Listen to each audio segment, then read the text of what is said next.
kampo ng SB19 inalabas ang tunay na dahilan bakit na-cancel ang concert sa Riyadh. Yan po yung ating bibigyan ng komento, reaction, opinion sa araw na ito. At ang video po nagagawa natin ng reaction ay galing po sa channel ni Showbiz Snap. Nasa description lang po yung link ng kanyang channel para mabisita nyo po. At syempre huwag nyo kalimutan na mag-subscribe dito sa ating channel.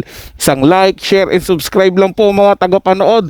Napakalaking bagay po niyan dito sa ating channel. Kaya po maraming salamat po sa lahat ng magsusubscribe. Kaya naman huwag na natin patagalin to. Simulan na po natin ang ating reaction video sa araw na to mga tagapanood. Let's do this!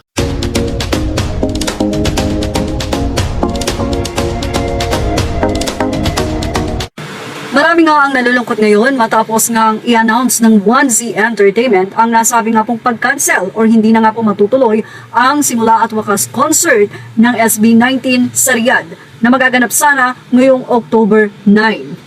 Well, narito po ang naging pahayag ng 1Z Entertainment na kung saan labag man sa kanilang kalooban dahil sold out po ang ticket sa nasabi nga pong dapat ay concert ng Mahalima, pero sa hindi inaasahang pagkakataon ay makakancel nga ito at hindi na nga po matutuloy.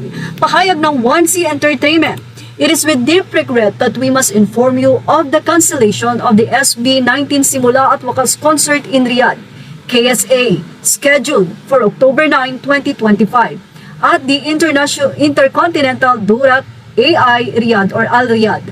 Unforeseen circumstances have led us, together with our partners and producers, to make this difficult decision.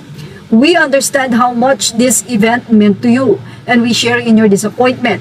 For those who purchase tickets, we want to assure you that you will receive a refund to your original payment method. We appreciate your understanding and support during this time and will keep you updated if Riyadh is included in future tour plans. Thank you for your continued loyalty."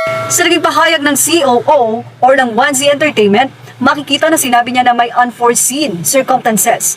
Well, ilang mga netizen or SB19 fans, maaaring 18 sa Riyadh ang nagbahagi ng di umano ay may issue ng attacks ngayon sa Saudi sa Riyadh. Kaya naman walang katotohanan na dahil kaya na-cancel ay hindi na sold out ang tickets at tila hindi nakakuha ng permit. Maaaring may permit na sila, ngunit ang 1Z Entertainment mismo ang nag-decide dahil na rin sa threat or banta ng nasabi nga pong alam nyo na. Narito po ang naging komento ng mga fans.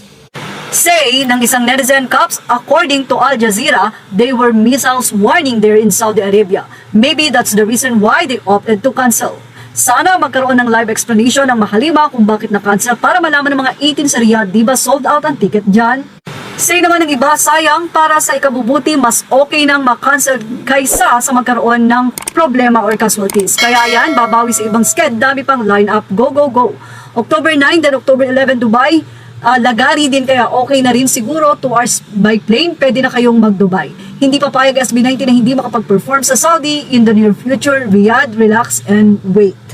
Images are all credit to the rightful owners. So yan naman pala talaga ang tunay na dahilan mga tagapanood. Mayroong threat, 'di ba? So siyempre kaysa naman isubo mo yung mga artist mo bilang bilang ikaw yung namamahala sa SB19, kaysa naman isaalang-alang yung kaligtasan para lang sa isang concert, mas mabuti pang i-reschedule na lang o wag na lang ituloy kasi mamaya nga matuloy yung sinasabing attack, madamay po yung SB19 doon sa Sigalot sa Arab country. Mga taga-banood, magandang desisyon po yan. Sa bagay, marami pa naman pong panahon kapag okay po yung sitwasyon, wala pong threat, wala pong mga panganib na pwedeng kaharapin, pwede naman po nilang ituloy yung concert na yan. Sa ngayon po, mas importante pa rin yung kaligtasan ng bawat isa. Hindi lang naman yung artist na magpe-perform doon, pati din yung mga taong manonood. Siyempre, napakadami po niyan. Mamaya po,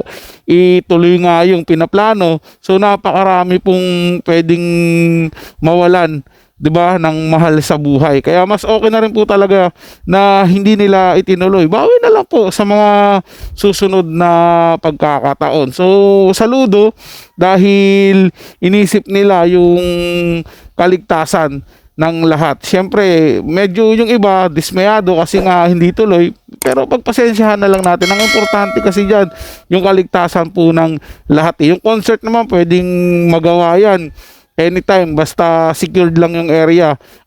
Sigurado lang na walang mangyayaring masama. Hindi po ba mga tagapanood?